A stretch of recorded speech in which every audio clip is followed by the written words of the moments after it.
আপনি কি ভেবেছেন আপনার নামাজ দিয়ে আপনি জান্নাতে যাবেন? আপনি তাহাজ্জুদ গুজার, সেজদা দিতে দিতে কপালে দাগ ফেলেছেন, এটা আপনারা জান্নাতে নেবে না। আপনি এলাকার সবচেয়ে বড় হাতেমতাই, দানশীল, এই দানের ভরসায় বসে আছেন। কুশ্চিন কালো ভাব। আমাদের নামাজ, আমাদের রোজা, আমাদের ইবাদত, এগুলোকে মিজানের পাল্লায় উঠালে কোনো ওজনই হবে না। তবে আমাদের একটা কৌশল জানা আছে, আমরা আল্লাহর রহমতের ভিখারি।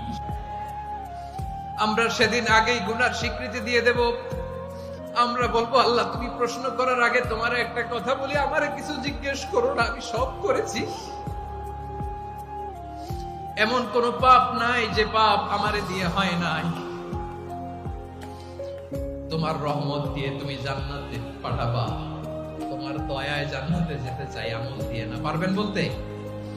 কিয়ামতের দিন আমরা বলবো, আল্লাহ আমার আমল দিয়ে জান্নাত চাই না, আমি তোমার দয়া দিয়ে জান্নাত চাই। তোমার দয়া ছাড়া আমার কোনো উপায় নাই।